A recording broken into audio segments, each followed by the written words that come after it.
Good afternoon, Melbourne. Good afternoon, Australia, and good day or evening to all our international listeners as well. I'm Helen Taylor, and welcome to my show, Inspired Radio. I'm here with you every Monday, 4 p.m. Melbourne, Australia time, and Sunday, 11 p.m. Central Time for the US and Canada, for conversations and stories to inspire you. This is the BBS Radio TV platform, and we're going live to over 190 outlets worldwide. Inspired Radio is all about change and getting uncomfortable and shaking up the status quo, because we're breaking free from limiting systems and embracing our infinite potential. My guests are here to tell their story, to reveal how they've overcome change and made better lives for themselves and others along the way, and to inspire you with their stories, because storytelling is creating a new world. So let me introduce today's guest. We've got Martin Ansell, a man who lived a pretty standard life until the COVID lockdowns changed everything. After losing his job as a driving instructor, Martin began asking deeper questions and became a bit of a forced historian.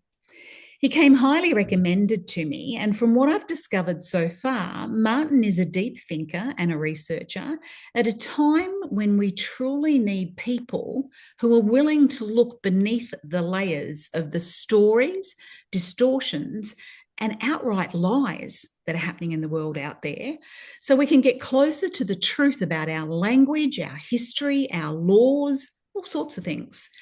But beyond intellect, Martin is also spiritually connected, and he speaks about conscious influence and personal experience, even describing moments of cloud busting through focused intention. Interesting topic, that one.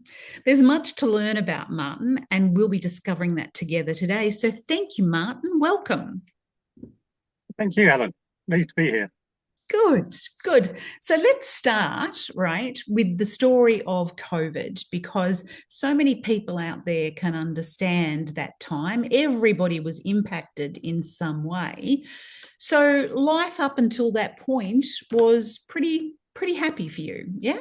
Yeah, pretty simple. Yeah, just going out, teaching people to drive, getting them through their tests in a week or so, and then moving on to the next one. So, if I never needed any time off, I could easily make time off for myself. So, yeah, pretty, So for life want of a was better pretty word, predictable. fairly ideal. Life was pretty predictable, yeah? Pretty good. Yeah, Excellent. and predictable. Excellent. And I must say, for everybody who's listening too, you're in the UK. Yep. I am indeed. Just so On people know. Sussex in England. Sussex and England. Yes, thank you. Because I'm here in Australia, but it's very interesting that no matter where we were in the world, we were having similar experiences. So tell me, Yeah. so at one point you were getting locked down, and what happened? Yeah, well, we could see it coming, and so the work kind of dropped off. And then as soon as it finished, I thought, really, well, who's got the right to stop me working? So Mm-hmm. that's when my kind of dive into law kind of started pretty well, on the first day of lockdowns, because prior to that, I'd been working So you had time and on your so on, hands. lots of it. Right, right. So tell me, so that was a real turning point for you. Why? So you started questioning why were they doing this and how could they do this? So what did you start investigating? I just started looking for information about statutes or law and so on, and who had the right to make the laws and so on. So yeah, obviously it's like 6 years back now, so I can't remember exactly what or where, but I just got on the internet, started doing some research as many people did at that time. Absolutely. So you weren't going to take it at face value and just say, sure, lock me up, lock me down, I should say. You were going to look at why. Yeah, I mean, I didn't take any notice of any of the mask mandates that we had over here in the UK, which just were mad. So Well, yeah, why do you think that? I mean, we need to talk about that too, right? Because a lot of people conformed and did what they were asked. What did you think was going on in terms of why we had to wear masks? uh, well, it was obviously some sort of mad government control thing. I mean, yeah, as I've mentioned to you, previously I haven't trusted the state or the church since I was a small child, so for various reasons. Yes. So I suppose it just seemed mad to me. And as soon as you look at any of the idea that a mask can keep out a virus, Mm-hmm. if there are such things, of course, Mm-hmm. um, Yes. then then you're into a completely different world. And Well, you and I both come what? from a generation where we grew up, we had chicken pox, we had the measles, we had those sorts of things going on, and Yeah, nobody batted an eyelid. no, Everybody just, either stayed home, drank chicken soup or water, had a temperature or whatever it was that was going on. Everybody just managed it and got over it and moved on. It became a bit of yeah, a blimp in the radar, didn't it? yeah, yeah, Mm. yeah, yeah. Where And now then, all yeah, of a sudden it had this massive fear factor. yeah, I think, because there was all this idea of contagion and it being, spread by sneezing or whatever, or just breathing at people. Yeah. And, um, so pretty well early on, I was also looking at information about that, Mm-hmm. about, how diseases spread. Yep. And, came across a lot of people, who were giving information about that. But I didn't think I could do any research personally because either I mean, there's a lot of people like Sabrina Wallace, for instance, who goes on about it in the States, about it all being electromagnetic and so on, and Yep. so on, a lot of that stuff. There's a lot. So, There's a lot of rabbit holes. A lot of rabbit holes yeah, about viruses. and Mm-hmm. yeah, so the only thing that I saw that I could really get a handle on, I suppose, was stuff that was written, like the law. I mean, I couldn't, I don't have an electron microscope, so I can't, do any tests on my, Oh. on my own sputum or something like that, Yep. or whatever. Yep. And I probably don't have the mental capacity to, to read and understand all the data, um, or the inclination really. So the only thing left really was to look at the law. Right. So tell me what you started to find out. Well, what I found out was that there's no there, so to speak. You keep on looking and looking to find out where this authority comes from, Mm-hmm. and it appears as it come, yeah, it's kind of um, made, like the like fiat currency, Mm-hmm. and facts. The facts in law, I believe, comes from facio, which is to make, isn't it, in Latin. Mm-hmm. So And who makes them? that, Men yeah, do. well, just, Men do. well, people who Yes. who yeah, Yes. Yes. who knows, Yes. but Yeah. they just appear somewhere. It just appears somewhere. Yeah, And it's yeah, it's it's difficult because over the last 5 or 6 years, I don't know about you, but I've listened to many people who have been trying to retrace what has happened, the layers and layers of our statutes and law. I put that in yeah. inverted commas. It's a mammoth job. It's never ending. Right. I know of people who have been looking, who woke up obviously much earlier and have been looking for a way out for 20 years or more, Mm-hmm. and are highly skilled in the law, and they're still looking. People just need to go and have a look back at the Roman kind of part of life, don't they? And the way that the books that have been written about Roman life and Roman authority, Mm-hmm. when you start reading those things, you think, oh my gosh, is that still going on in this world? Yeah. Yeah, yeah, yeah. And goes back to the Greeks before them, of course, as well. So you went back So even further.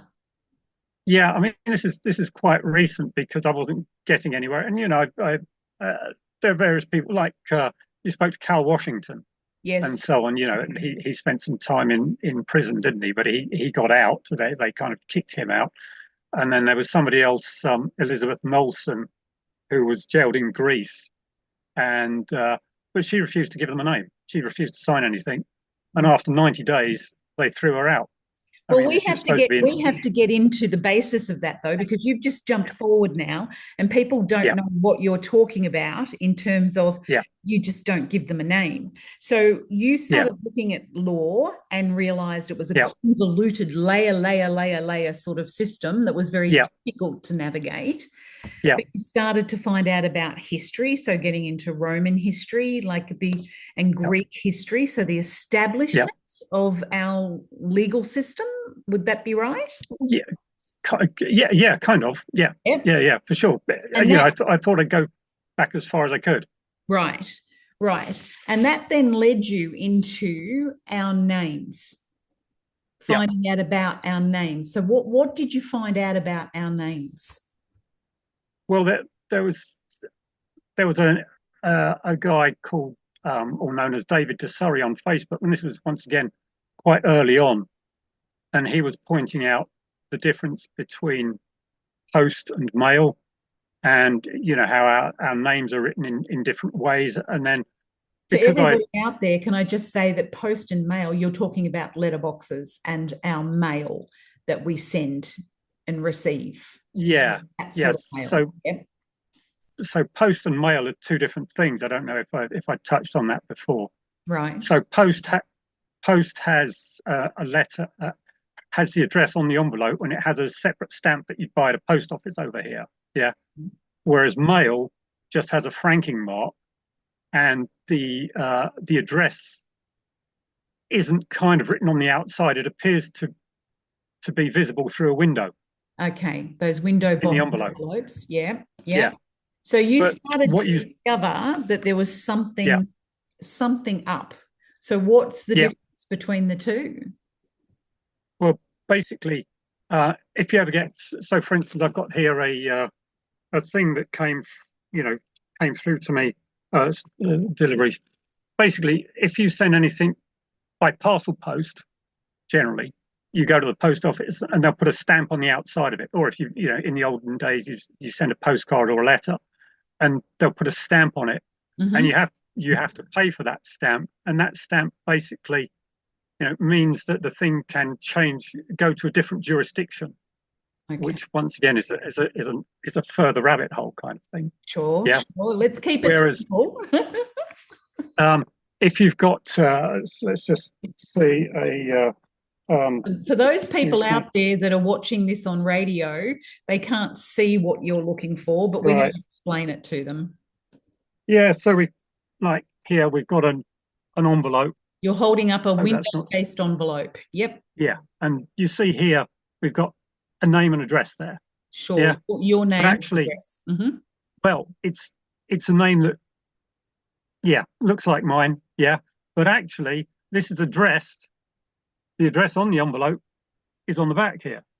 What So people would normally think of as the you've back. turned it over and you're looking at the Yeah. back where it says, if undelivered, please Yeah. return to. So that's Yeah. printed on the outside of the envelope. And you're Yes. saying that when it comes to the mail system, Yeah. then the postage or the postie should follow what's on the outside of the envelope, not what's in the Yeah. window. Yeah. For sure. Right. Okay. If you think about it, above where it's got the name and address here visible in the window, Yep. there's a bit of the envelope that hidden that you can't see there. Yeah. If this document inside the envelope, Sure. you can't see all of it. Yep. So it's possible that it could say up here, on no account must this ever be delivered to this address. Right. Yeah. Right. So basically, the the postmen are the world over are not taught how to deliver post because it's so damn obvious. So Yeah. you're So this is one saying, of the so hang on, I don't get that. I don't get it. So if you get an envelope that's a window face and all you can see yeah is the name and address on it, because yeah. it's not disclosing anything else that's inside that, you're hmm not to open it. Well, basically it's the name and address you see on there is actually is the description of a trust. So let's go back a step It's to that. corporate trust. Yeah, I mean, it's a huge, tricky thing. It is huge, but how can we make it simple for people? Because a lot of people have heard the language of straw man. They've heard Yeah, about the birth certificate trust or yeah, registrations. So yeah. what is your take on that? What happens when we're born? Okay, so when we're born, the first thing that happens is that there's a registration of live birth.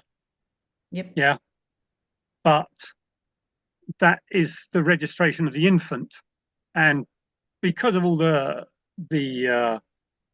stuff that I've researched, Yep. I checked out what the word infant means. Okay. Yeah, and it's Latin and it means unable to speak. Right. Yeah, Mm-hmm. and to speak, if you check that out, means to utter from the mouth. Yeah, Okay. and to utter is to make a sound or whatever. Yeah, so um, something that uh, that utters from the mouth is not an infant because an infant is from infant, unable to speak. Yeah, Unable to. Yeah. unable to speak. So the infant is unable to speak, yeah, or make any sound.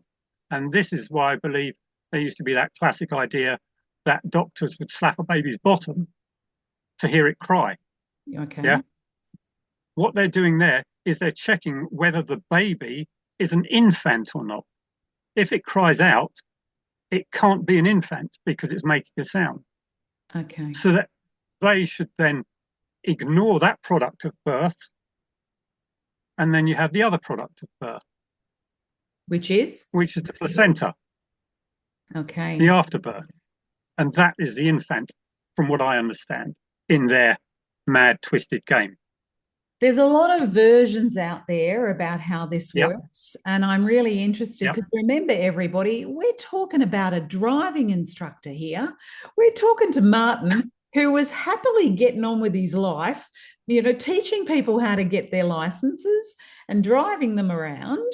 And now we've got you talking about like the structure of our words and the structure of registration of births and how, wow, like there can be this convoluted idea that, we're looking at what infant means and what placenta is.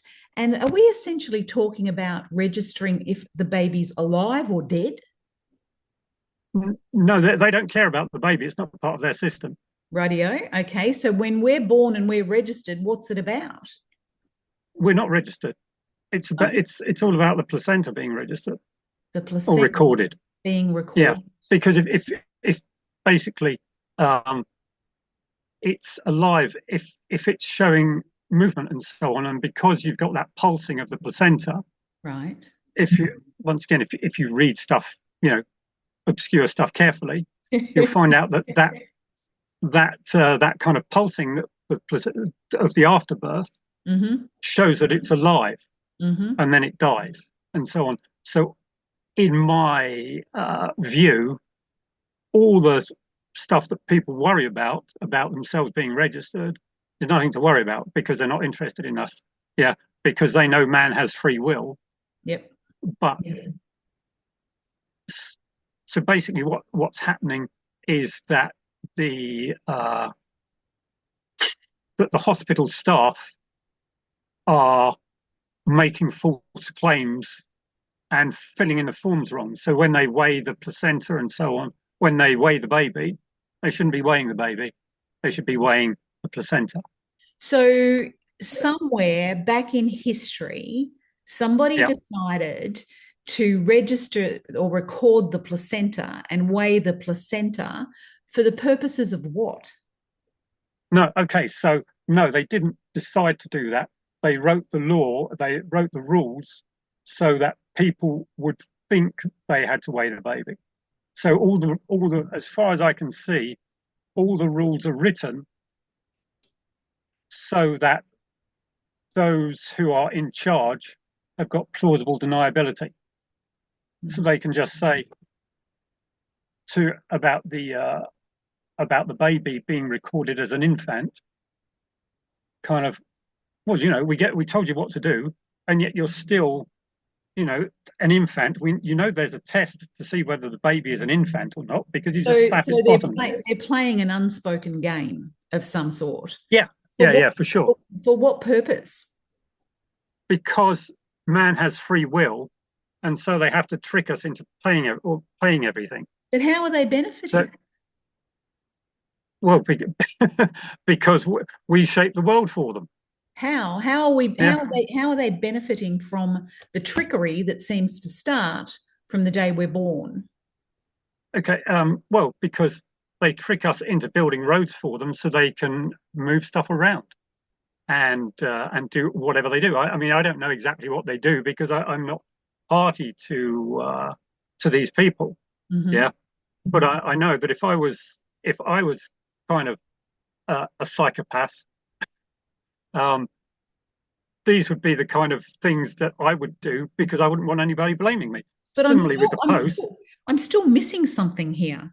I'm still missing something. Well, how are they benefiting? So you're saying that they've set up some sort of trickery, right? Yep. Where we're recording a placenta instead of a live birth of some sort.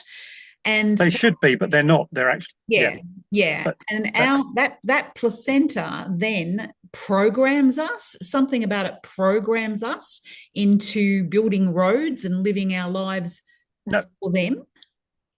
Well, no, because they ask the mother what she's going to call the placenta, and she gives it the same name as the baby.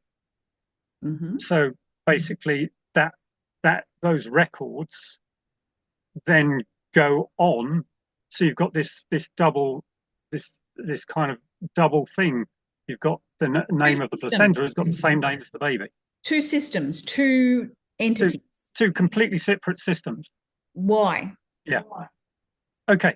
So how much work does Bill Gates have to do? None. Not much. How much work do the Rothschilds have to do? How much work do the Rockefellers have to do? None. Mm-hmm. They just sit there in their palaces, and they get people to build roads for them. They get people to get all their food for them. Yep.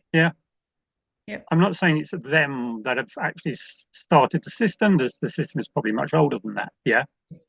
But that's what it benefits them. And so they can then allow basically they've got plausible deniability because they say, well, no, the infant is something that can't speak. You should have been weighing the placenta, not the baby. And similarly, and when you've been naming those things, that's nothing to do with these people out there. What were you thinking of? So you're saying that the name in that window-faced envelope is not the living man or the living woman. No, it is a created entity that they're capitalizing on. Yeah, that people volunteer to capitalize on. And the thing is, because my ideas seem so mad, even though if you look into it logically, it's what I love hearing what you're explaining, right? Because let me remind everybody again, this is the driving instructor who, started to just delve into all of this stuff. And you haven't been interviewed before about this stuff. So it's all coming out a little raw and really quite intense, right? And I'm just doing my best to try to play, I suppose, the devil's advocate, like I'm a listener out there going, what the hell is this guy talking about, right? Everybody's heard, though, out there, if you've been researching this stuff, that something happens with the paperwork when we're born. Something then starts happening with every registration of an item that we make in our lives, and something is happening behind the scenes with making a hell of a lot of money for somebody, and we don't even know that that's going on. Is that right? On the whole, So I mean, two different entities when we're born. One's alive and one goes home with mum and dad, but there's this other one on paper or on the system that starts to create a trust. Is that right? Yeah. Mm-hmm. And that trust, I mean, I've heard others speak and I've investigated this part too. There's a double entry bookkeeping system out there in the world too. We get to see one face of the money system where there's another level going on behind the scenes too. Yeah, but in my opinion, because everybody says do your own research. Yeah, so this is what I've done, or anybody of worth. So I thought, okay, well let's have a look into what all these things actually mean. Mm-hmm. Yeah, rather than because we know how tricky they are. Yep. And so yeah, so that's how I found out from somebody else about this post and mail. But then I made the connection that we have to pay for a stamp for when we want to send a letter. We're changing a jurisdiction. Yeah, so it's going from Yeah. our living jurisdiction Yeah. to a kind of dead jurisdiction, so to speak, and then back out the other end.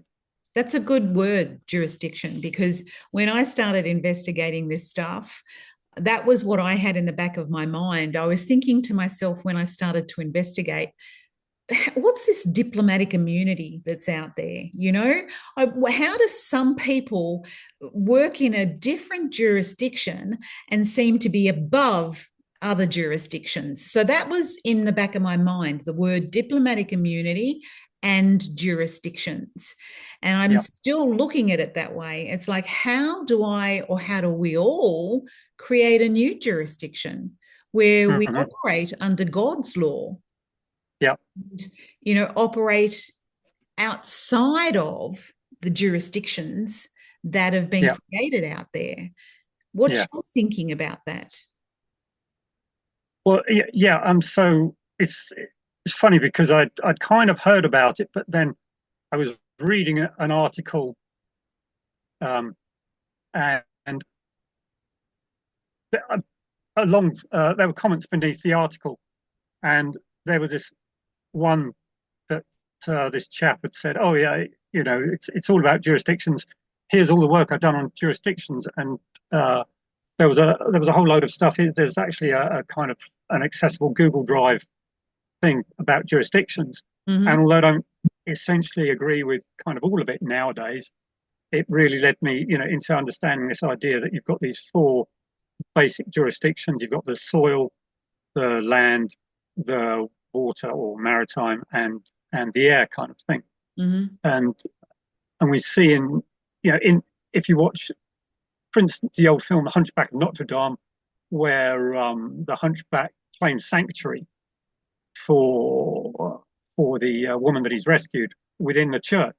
Yeah, and Right. in Right. and basically because the church was church jurisdiction, and the police can't enter there or couldn't in those days. Right. Yep. Yep. Yeah. Mm-hmm. What's happened since then, since these films were made, is that the churches have been tricked into giving up jurisdiction. So Mm-hmm. they've been given the option to register as a charity, so they're not liable for tax. Mm-hmm. Well, they were never liable for tax in the first place Oh, because they're not in that jurisdiction. but registering shifted their jurisdiction. Yeah, so they volunteered just like we Right. do. So Right. when you get bills coming through the post, yeah, Yep. it's nothing to do with you. I mean, if I can go back a bit, the reason I discovered this was because I got into huge amounts of debt many, many years ago, like, Mm-hmm. I don't know, 25 years ago. Yep. And it all became a bit too much for me. And I had, kind of demands for money and Mm-hmm. so on coming left, right, and center. And so I just started ignoring them all. Yeah, because it was just too much for me to deal with. Yep. Yeah. And I got people knocking on the door, and slipping notes through the door saying, we're coming for you, kind of thing. Yep. And that was very, very stressful. Oh, well, because a But lot of after, it's intimidating and a lot of it's threatening. yeah, yeah. Mm-hmm. And once again, possibly because I was a driving instructor, and working for myself, and I by that time I'd also decided not to make any more tax returns. Mm-hmm. Yeah, so I just stopped doing tax returns. I just basically stopped responding to anything about, I don't know, 10, 15 years before COVID came in. Okay. Yep. You were already trying to figure things out.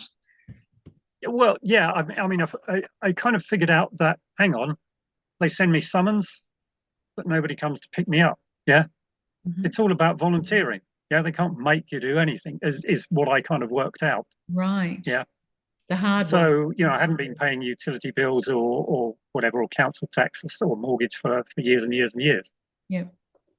And I mean, so there's just so much stuff that I've discovered Hmm. about how it's basically all just a trick. Hmm. Yeah, from the infant, from the post and mail thing. The mortgages, for instance. I mean, either you're saying that you've got a house and you want to borrow money against it, but of course you don't have the house because somebody else is living there. Yeah. Or Hang on, hang on. the What do you mean by that? well, if I go to a pawnbroker, yeah, and say, oh, I've got a watch. Yeah, let's say I go to a pawnbroker and I say, look, I need to raise $100. Yeah. And I say, and I've got a nice watch. She said, oh, great, show it to me. I said, oh, no, no, no, it's not here. Yeah. Is it a friend's place? Hmm. And he's not going to lend me $100, is he? No. He'll want to see that I actually own that watch. Mm. Yeah. But then I go to a bank and say, oh, I want to buy, I want $100,000 to buy a house. Yep. And they say, where's the house? Well, I don't own it. No, no, somebody else. It's somebody else's house. Oh yeah, sure, mate. We'll give you $100,000 on something that somebody else owns. Like, how does that work? Hang on. How does that work? Yeah, how does it work? The bank's not How going can to you give you borrow? the bank's not going to give you uh, 100,000 on a house that you don't own. Well, they do every time you buy a house. Why? Who owns Every the time house? somebody, sorry. Who owns the house? Well, I mean, where if I'm looking to move into a new house, I certainly don't own that house. Not yet, Yeah, yeah, but you've entered a not contract. yet. Yep. Yeah, but they have to give me the money for the house to buy it before I own it. Okay. Yep.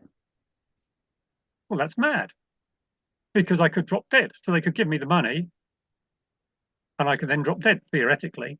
Hmm. Yeah. Or the other thing is I'm lying and I say, oh no, I've got this house. This is my house. Give me 100,000. Just lend me $100,000. See, this is the problem with the system. Okay, the way it works is because the mortgage or exchange of contracts, you get two exchanges of contract on the same day. Somebody generally moves in and somebody moves out, so Yep. on the same day. Yep. Yeah, they can flip the timing around. So they could say, oh, that person moved out, you then moved in, and then we gave you the $100,000. So what you're talking about is something that we're not privy to that's happening behind the scenes with what they're doing. Well, it's basically what nobody's thought about. I mean, I've just thought how, I've basically tried to make look at buying a house or raising money to buy a house, like raising money to buy anything. Let's say I wanted to buy a second watch, for instance, Hmm. and the guy would say, "Oh no, you give me the watch first, put it over the counter, and then I'll give you the $100 to buy another watch." Right, right. Yeah, Now I'm with you. Now I'm with you. And we're not putting yeah, the house forward and going, here's the house. Now yeah, give me the money. They're yeah. giving us the So money on the proviso that a house is going to turn yeah, up at some point. yeah, yeah, which is kind of a bit mad, you see. And so they can only do this because banking doesn't work on a second by second or minute by minute basis. Right. They can do it because the the books are balanced at the end of the day. Okay. Okay. Oh my God. You've just opened up Pandora's box, Martin. And I hope everybody out there, you're not frying too many brain cells as they try to put all those pieces together.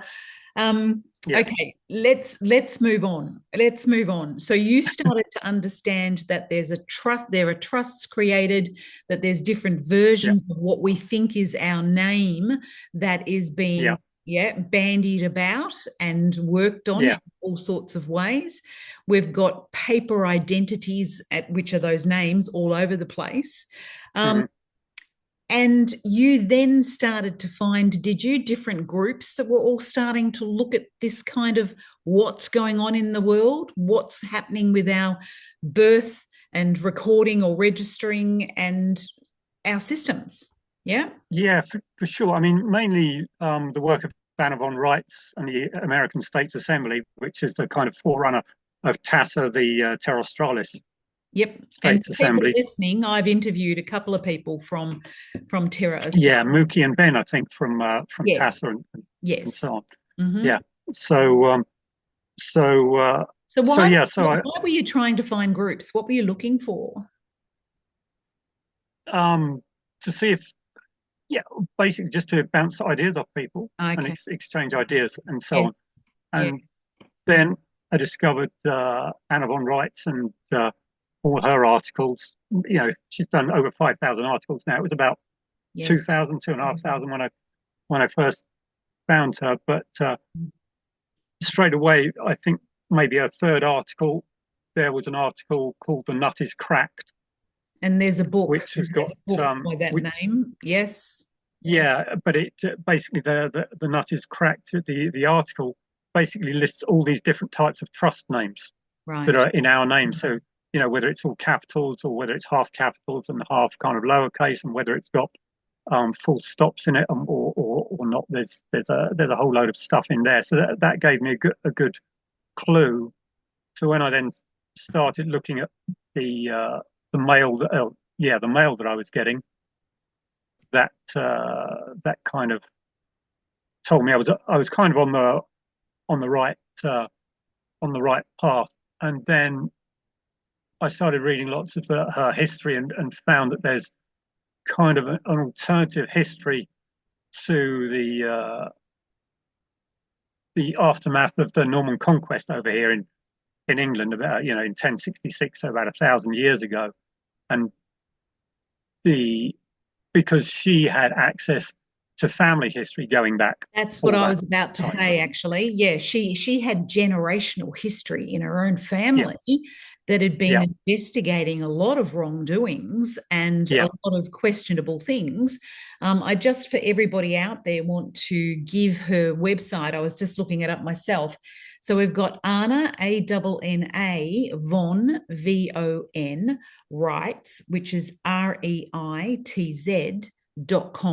And if you go to that website, it has her blogs. And as you said, there's 5,000 odd of them. And if you want to research for yourself what has been going on in the world behind the scenes, so to speak, go and have a look, right? Go and have a look. So you got connected with these other groups because you were looking for still researching, you wanted more conversations and connections and discussions about all this stuff. Yeah. yeah. I mean, I was by then I'd found out about licenses.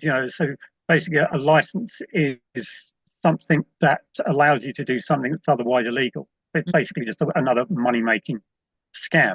Yep. Yeah, and so I knew then I discovered that within the first few weeks, and I thought, well, I can never go back to being a driving instructor again. Oh, right. Yeah, because A, I had to be licensed. Yep. Yeah, Yep. and B, I was helping other people to get a license. Mm-hmm. So it's so that was that. So Well, yeah, that dashed that all was it. of that, didn't it?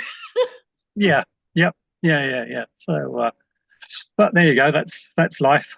So, And but this is beautiful in a sense that, it took you down this incredible road, right? yeah, yeah, Uncovering a lot of things.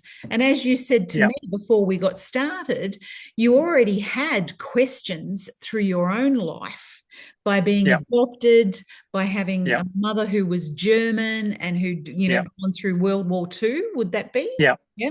Yeah. She grew up in Nazi Germany. Yep. So you already had questions, and being adopted, you knew about the church, you had personal experiences with the church and the state that Yeah, as a kid already had you going, I don't like you guys. yeah. That's it. Yeah.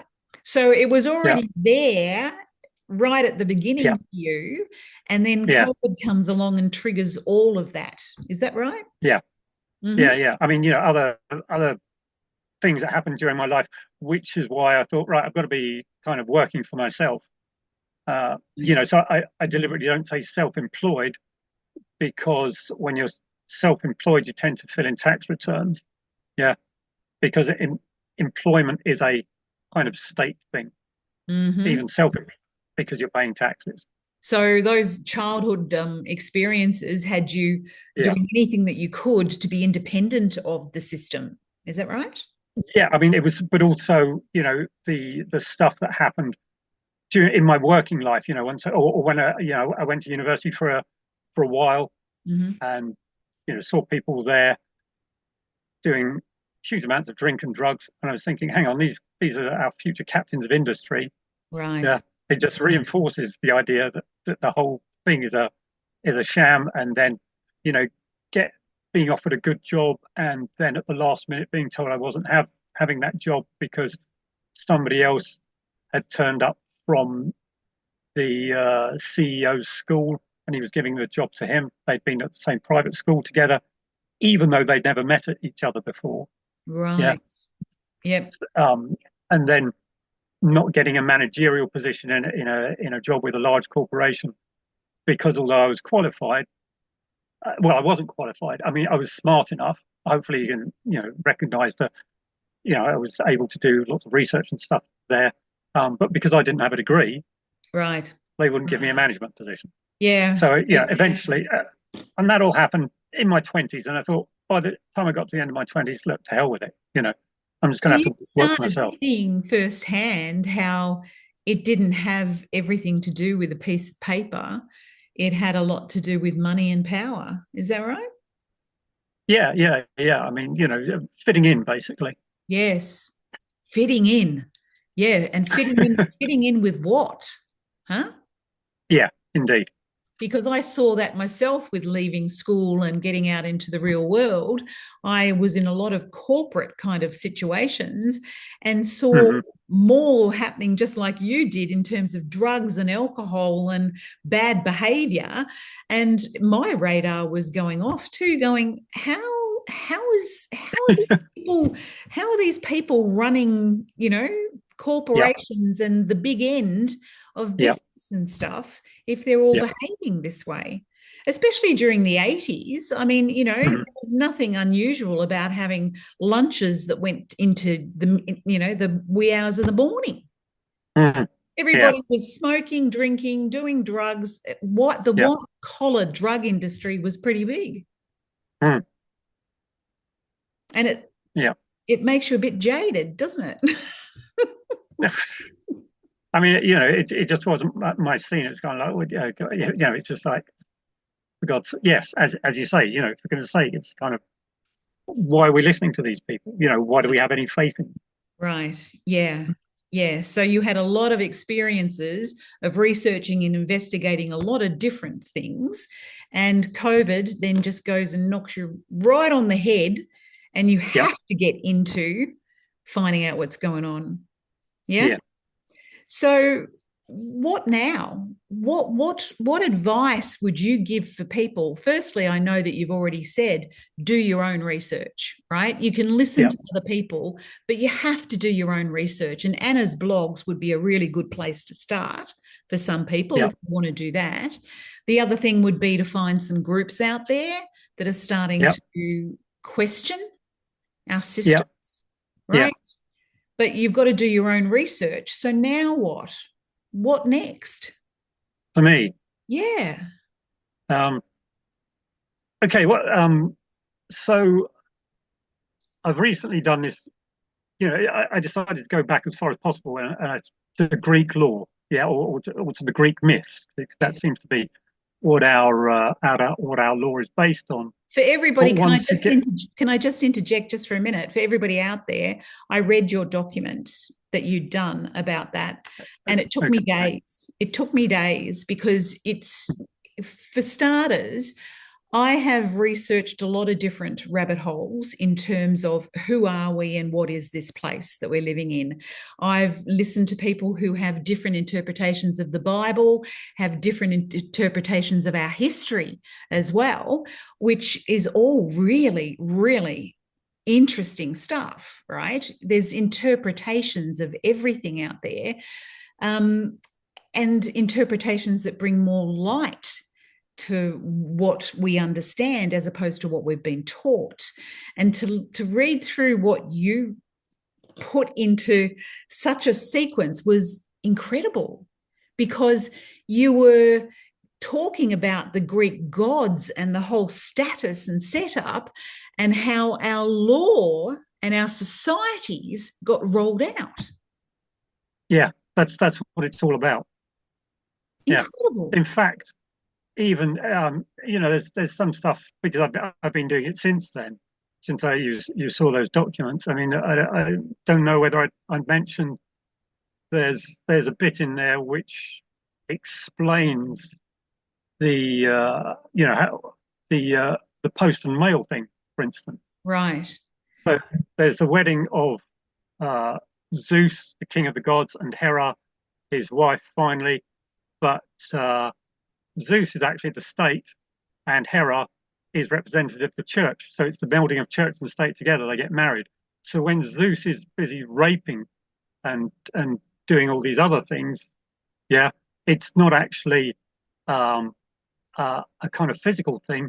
So it's It's not a where physical person. It's not a physical no, it's not person. a It's an no, and allegory. it's It's basically what he's doing is he's annexing various other laws right, and right. so on. And so, there's a bit where his father Kronos is persuaded to swallow a stone, yeah, Mm-hmm. in swaddling, yeah.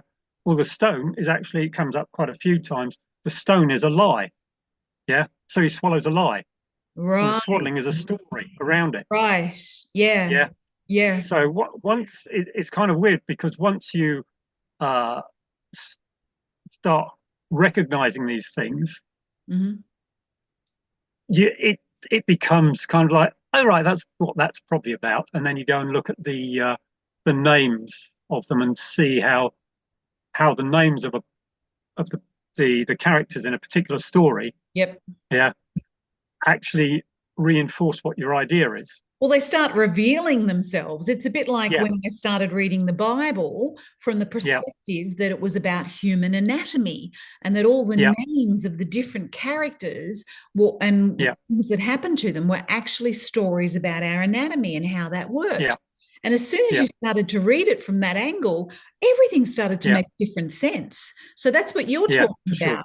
What if those characters weren't real gods or real Yeah, people, but they're telling a story about this creation, this creation. yeah, yeah. Well, it's essentially about this kind of lie about law, Right. how it's all, it all just comes from the mind. There is no absolute law as far as I'm concerned. Maybe the law of the soil or law of the jungle, Mm-hmm. which is every man for himself kind of thing. Yeah. But And we like can I come said together in earlier, groups. yeah, like I said earlier, when I called it that it came from the minds of men, that's what I Yeah. meant. It wasn't about it's Mm, only men, but it's a mm, male mental energy that has yeah. created our laws. Yeah, Yeah.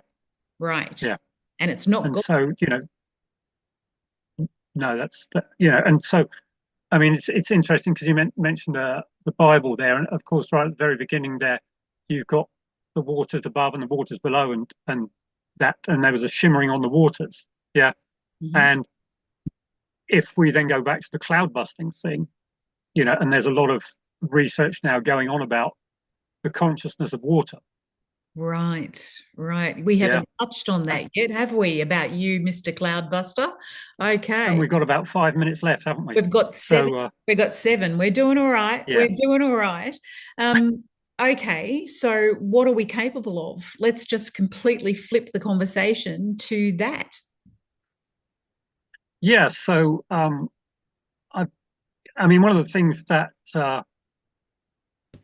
this whole kind of reset of although some people wouldn't like that word, but this whole kind of change in the world has Mhm. allowed is that it's allowed me to get close to the people that I think are going to be shaping the next experience that we have here. Sure, Yeah. sure. So, yeah, I would never be able to get near to any captains of industry or whatever, and or yeah, Elon Musk or whatever. And to Yeah. be quite honest, he's not going to, take any notice of a driving instructor from, an ex-driving instructor kind of thing with some mad ideas. But I realised that, and just like you're doing, you're meeting lots of people who are seem to be shaping the new world, and this has happened with this water research because that interested me. I did physics, chemistry, and biology at A levels many years ago when I was at school, so I've always had an interest in these kind of sciences. Sure. But now I'm finding out that really these are just, how should we say,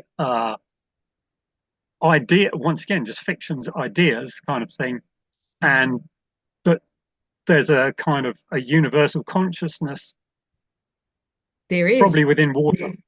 Well, And part of the shift, like you've been, your world's been turned upside down, like it happened to a lot of other people. But people started to yeah, open their minds to the yeah, possibilities of what's really going on. And as soon as you've yeah, got an open mind, you start to bump into some really incredible stuff. And I think consciousness is part of what's going on right now. And I want yeah, to start having conversations using the language of spirit, of soul, of God, hmm consciousness. hmm Because I think we have to start talking about these things. Because one thing that I've uncovered through my own rabbit holes is that we are the most powerful creative force on this planet. And we hmm haven't been acting like it at all. no, yeah. So basically, with the speaking to these people, I basically I've sought various people out that I've found who um, seem to be super well switched on about these things, and they're all very approachable Yes. and helpful and so on. And so I got talking to these people about um, yeah, basically about changing the weather. There's a recent article of Anna von Reitz's about moving the storm over in Texas that was supposed to devastate Texas Well, and so I on. can I can tell it like this, right? Anybody who's Yeah, listening, you go out there tomorrow or today, whenever you're listening to this, and focus on one cloud in the sky. Just focus on one cloud, keep your focus, and will it to disperse and see what yeah, happens because yeah, we can make it vaporize, yeah. right? I That's yeah, I tell it to return to the ether, okay. Okay. but whatever works for Whatever, as long as you give it focus and you're asking it to disappear, return to the ether, transform, whatever it is, you watch what you can do. And that's the beginning of what we're capable of doing. We've known for a long time we can heal ourselves, our body, given the right environment, can take care of everything. And I think, are we starting to remember what we can do? Martin, what do you think? Yeah, well, I mean, a lot of it is out there in symbolism and so on. Mm-hmm. Yeah, and basically the symbolism has been hidden by various, or let's say there's probably people who maybe haven't hidden it, they just haven't told anybody else about it, and No, used it for their own purposes. that's right. Yeah, it just has not been shared. It certainly wasn't Yeah, in my school curriculum. Was it in yours? sadly not, no. But no, I was watching a webinar last night by a guy called Bob Greenyer of the Martin Fleischmann Memorial Project, and that was very, very interesting about how they're developing technology to basically alchemize radioactive materials into just ordinary carbon and oxygen, so Mhm. they can clean up everything. And this can apparently be done with our will and so on. But they're also Right, they're, right. they're just just like a microphone and an amplifier and a speaker will amplify our voice. Yeah, they're coming up with mechanisms or people are coming up with mechanisms to improve our intention, shall we say? Amplify it. Wow. Yeah, Wow. Because yes, one thing that people do lack these days is good focus. So if we can have an intention and we can have a machine that will amplify that intention, that'd be great. So yeah, yeah, yeah, so I mean this is what a cool world. What a yeah, cool yeah, yeah, yeah, we are living yeah, in right now. I mean, yeah. who if someone had told you 10 years ago that you'd be doing this right now, what would you have said to them? Wow. I was getting a bit bored with the driving instruction, to be quite honest. So yeah. Yes, So, yes. I think that there's something absolutely beneficial, and I hope that everybody can find that from your story as well. That, we went through what was such trauma for a lot of people, such, turning our lives into chaos and upside down. But it really was a great, great catalyst for reinvention, wasn't it? oh yeah, and I've met people from all over the world now, such as yourself. On the other side of the Yes. world. Pretty well, exactly. Who would have It's thought? it's nighttime there. It's daytime here. Yes. It's Yes. it's good. It's a shame we're kind of at the moment still fairly spread out, but it seems Oh, to we're be that coming together, Martin. We're coming together. And that's why I run this radio show. Our voices, especially combined voices like we're doing right now, just mhm, as far as I'm concerned, are a bit like a sonic boom. They just boom, out they go for others to yeah, listen to. And your story is, so many people can relate to the things that have happened to you. And and thank you for being brave, thank you for stepping up and doing this interview with me, right? Because I know it's not easy when it's not something that you do on a regular basis. yeah. And It's my first one. yeah, yeah, So absolutely. yeah, and you've been a great host. I want Thank you. everybody to know that, right? It's like Martin's been brave. He's just got up here and spoken out about all the rabbit holes you've gone down. And I hope everybody takes a little bit of something away from that and starts to do their own research, because we are all connecting with each other right Yeah, now, right? yeah, We're creating something better and something new for ourselves. So thank you so absolutely. much for your time Okay, and for my sharing with my me. pleasure. Yeah. Yeah. If yeah, people can probably find me on Facebook or via Telegram or whatever if they're interested in. What would they look up? Martin? Martin Yeah, Ansell. Martin Ansell on Facebook. I think it's Doc369 or whatever. I can't remember exactly, but Martin uh, Ansell, Ansell. He's in Sussex, England. And yeah, yeah, everybody connect. Everybody connect and yeah. start good So conversations. Okay. yeah. Okay. Thank you, Okay, Martin. lovely Thank you speaking so to you, much. Helen. Thank Thank you. you. Bye bye.